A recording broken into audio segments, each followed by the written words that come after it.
Hello students, एक बार फिर से आपका स्वागत करता हूं। और ये जो वीडियो है इसमें हम मॉडल पेपर दूसरा जो है हिस्ट्री का, इसका करेंगे सॉल्यूशन। आइए फटाफट से देख लेते हैं। एग्ज़ाम से पहले एक बार रिवीजन हो जाएगा आपका हल्का सा। तो पहला प्रश्न है कि विश्व की प्राचीन सभ्यताओं में से एक सिंधु सभ्यता का प्रसिद्ध स्थल कालीबंगा राजस्थान के किस जिले में है। तो यहाँ जो इसका आंसर है कि ये जो सभ्यता थी ये राजस्थान के हनुमानगढ़ जिले में स्थित थी। दूसरा प्रश्न है भारतीय पुरातत्व के जनक कौन है। तो इसका सही आंसर है ऑप्शन अ, भारतीय पुरातत्व के जनक अलेक्जेंडर कनिंघम है। नेक्स्ट है तीसरा प्रश्न, अर्थशास्त्र के लेखक कौन है। तो इसका सही जवाब रहेगा ऑप्शन अ, चाणक्य या फिर कौटिल्य जो है ये अर्थशास्त्र के जनक माने जाते हैं। चौथा प्रश्न है प्रसिद्ध तमिल महाकाव्य कौन सा है। तो ये जो ऑप्शन है इसमें दिया हुआ ऑप्शन ब, सिलपादीकारम, ये तमिल महाकाव्य है। अगला क्वेश्चन है गौतमी पुत्र श्री सातकर्णी ने किस शक राजा के परिवार से विवाह संबंध स्थापित किए थे। तो इसका सही आंसर है ऑप्शन ब, रुद्रदामन जो है इसके परिवार से इसने गौतमी पुत्र श्री सातकर्णी ने वैवाहिक संबंध स्थापित किए थे। नेक्स्ट प्रश्न है प्रसिद्ध यात्री इब्न बतूता कहाँ का निवासी था। तो ये जो इब्न बतूता है ये मोरक्को का निवासी था, अफ्रीका के मोरक्को का निवासी था। नेक्स्ट प्रश्न है शेख मोइनुद्दीन चिश्ती की दरगाह का राजस्थान के किस शहर में स्थित है। तो ख्वाजा मोइनुद्दीन चिश्ती साहब की दरगाह राजस्थान के अजमेर में स्थित है। नेक्स्ट प्रश्न है हम्पी के भग्नावशेषों की खोज जो है किस वर्ष की गई थी। तो ऑप्शन जो है सही आंसर है इसका 1800, कॉलिंस मैकेंजी ने 1800 ईस्वी में हम्पी के भग्नावशेषों की खोज की गई थी।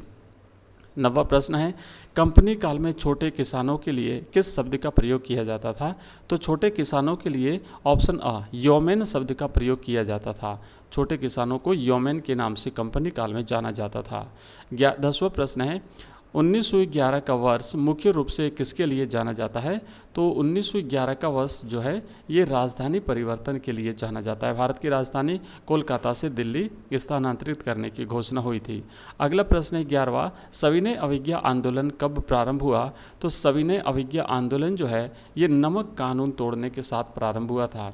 1930 में 12 मार्च से जो है ये दांडी यात्रा शुरू हुई थी 12 मार्च 1930 से, और 6 अप्रैल 1930 को गांधी जी दांडी पहुंचे थे। गुजरात के समुद्र तट के किनारे दांडी, और वहां पहुंच करके गांधी जी ने नमक कानून तोड़ा था और उसके बाद में ये आंदोलन जो है वो प्रारंभ हो जाता है। अगला प्रश्न है किसने कानपुर में 1857 के विद्रोह का नेतृत्व किया था। तो कानपुर में जो है नाना साहिब ने कानपुर में विद्रोह किया था। झांसी में रानी लक्ष्मीबाई ने किया था, और दिल्ली में बहादुर शाह ने किया था, और आरा में कुंवर सिंह ने 1857 के विद्रोह का नेतृत्व किया था।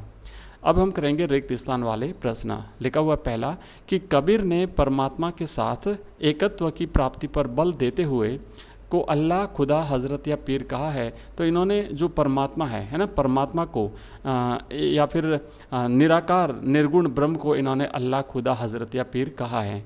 नेक्स्ट क्वेश्चन है दूसरा कि 1832 ईस्वी में संथालों को स्थायी रूप से बसाने के लिए जमीन के बहुत बड़े भाग को संथालों के लिए सीमांकित किया गया।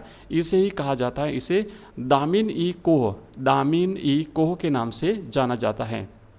तीसरा प्रश्न है कलकत्ता में अंग्रेज़ों की सत्ता का प्रतीक नामक इमारत है। तो यह है फोर्ट विलियम नामक इमारत कलकत्ता में अंग्रेज़ों की सत्ता का प्रतीक है।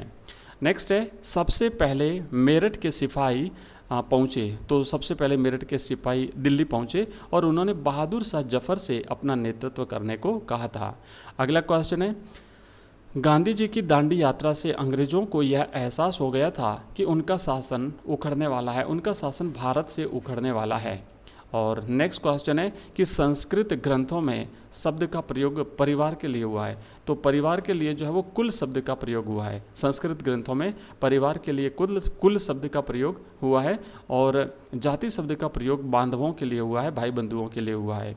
अब है अति लघुत्रात्मक प्रश्न। पहला है सिंधु सभ्यता की सबसे विशिष्ट पुरावस्तु कौन सी है। तो हड़प्पाई मोहरे जो है, जो सैलखड़ी पत्थर से निर्मित हड़प्पाई मोहरे हैं, ये सिंधु घाटी सभ्यता की सबसे विशिष्ट विशिष्ट पुरावस्तुएं हैं। अगला प्रश्न है, प्राचीन काल में कितने प्रकार के विवाह प्रचलित थे? तो प्राचीन काल में जो है धर्मसूत्र और धर्मशास्त्रों में 8 प्रकार के विवाहों के प्रचलन की बात कही गई है। नेक्स्ट तीसरा प्रश्न है, महाभारत की सबसे चुनौतीपूर्ण उपकथा कौन सी है? तो द्रौपदी का विवाह जो है ये महाभारत की सबसे चुनौतीपूर्ण उपकथा है। अगला प्रश्न है कि मुगल कालीन भारत की तत्कालीन यूरोप से तुलना करते हुए फ्रांसवा बर्नियर द्वारा लिखी गई पुस्तक का नाम लिखिए। तो फ्रांसवा बर्नियर ने किताब लिखी थी ट्रेवल्स इन मुगल एम्पायर। तो ये जो किताब है इसमें इसने जो है वो तुलना की है। अगला क्वेश्चन है कि किस विदेशी यात्री ने मुगल कालीन शहरों को शिविर नगर कहा है? तो ये फ्रांसवा बर्नियर ही था जिसने मुगल कालीन शहरों को शिविर नगर कहा है। तो फ्रांसवा बर्नियर फ्रांस का निवासी था और ये एक चिकित्सक था, यात्री था। और इसके बाद में जो बाकी जो क्वेश्चंस हैं, इन सारे क्वेश्चंस के आंसर हमारे वीडियोस में आपको मिल जाएंगे, तो देख लीजिए उनको। Thank you very much.